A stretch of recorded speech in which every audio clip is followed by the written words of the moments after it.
Aujourd'hui, je vais parler de... Hey, I just learned a new term called soft living, so let's find out if it is indeed as lame as it sounds, especially since this is apparently some sort of youth alternative to fire. Oh boy, I can feel like, I'm gonna have some fun with this one.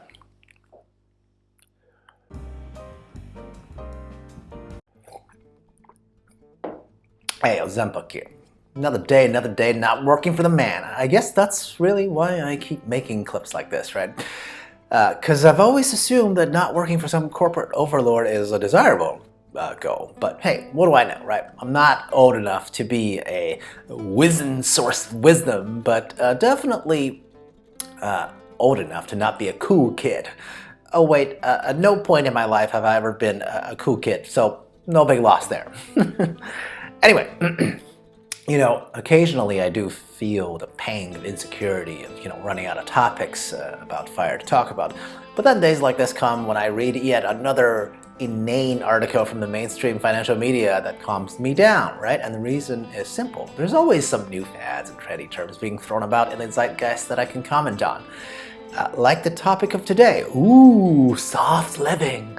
I wonder what that is. Is it like soft serve ice cream? Why do people like soft serve ice cream so much anyway? Personally, I like all ice cream. Yes, even just the good old regular kind. Hard serve ice cream, is that what people call it? Anyway, tangent. Now, what really intrigued me is that the article where I learned about this term, linked below, right? It made it sound like this is what Gen Zer that came up with this soft living term. Think of it as an alternative against the FIRE movement. So, of course, now I'm extra incentivized to comment, at least as to whether I agree or not, right? I mean, I already think the term itself sounds weak, but hey, I'll keep an open mind and try to dissect what it means and whether I agree or not with its major tenets, okay? Anyway, if you're intrigued by what I might say, please subscribe, like, comment, and share, and all that social media nonsense, to be honest. Or whatever, because I am rich enough for me, and I will be great regardless. Okay, so point one, let's look at the definition of soft living, right? Apparently what it means is basically more comfort, less stress for now, and less pressure to save for the future and trying to reach a balance of some kind. Okay, on initial skim, this sounds relatively reasonable, mostly. I mean, who can argue against balance, right? This also barely sounds like any kind of economic plan, though, okay? Unlike the journey towards fire. So far, let's see what examples are given as a reason for this new fad's existence, right? Oh hey, the article states that 3 out of 4 young people think that the current economic climate makes them hesitant to make long-term goals, and that 2 out of 3 aren't sure if they'll ever make enough money to retire in the first place. Well, okay, see, stats like this really irk me much more than some search for balance, right? What current economic climate is scaring young people like this, right? The almost unprecedented stock market run upwards, the relatively low interest rate on housing still, especially compared to, 3 or 4 or 5 decades ago, the low unemployment rate, the incredible access to information that we all now take for granted. And which generation was exactly that prior to this day and age, when they were young, ever thought that they'd have enough to retire on, right? Do you think it's the Gen Xers who are literally defined by movies named slackers? Or the millennials who's been ragged on for being lazy and entitled for the last 20 years? So yeah, no young people, like ever, thought that they had it all to figure it out, especially when they were still young, right? That's just called, being inexperienced at life. So good lord, relax about, that general level of low expectations, right? Okay, so point number 2, is there anything in the realm of soft living that I can get behind? Actually, surprisingly, yes, right? Besides comparing it to fire, this article also paints a contrast of soft living as an alternative to this whole hustle culture mentality, right? This comparison rather, I'm totally okay with, mostly because I think hustle culture is dumb, okay? And has nothing to do with the fire mentality whatsoever. In the public consciousness, it's almost as if hustle culture should be universally admired. And that's just silly, okay? Not knocking the real hustlers out there, right?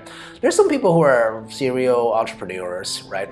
And would constantly be innovating out there, and they should never stop. But they were and are always going to be a tiny sliver of all people, right?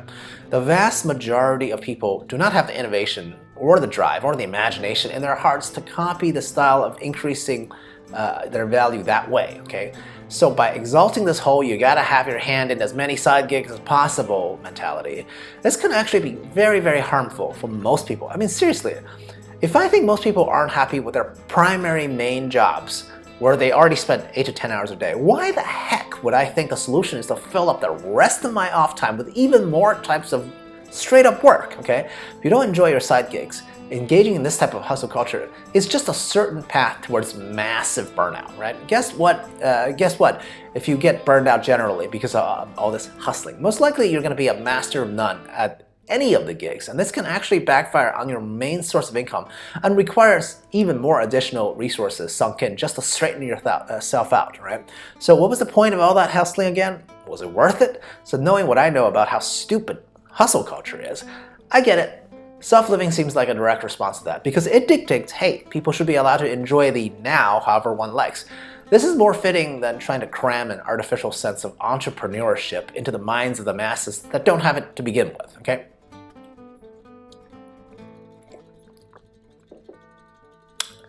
But hey, if you know me, you know I'm gonna end this on a combative note, right? Which is this whole on this soft living thing, right?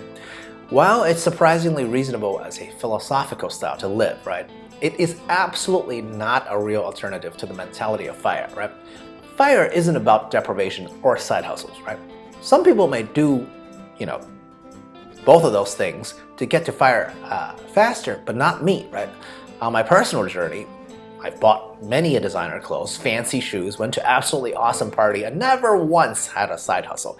I never stressed about saving for the future either, okay? Saving for the future is simply the right thing to do.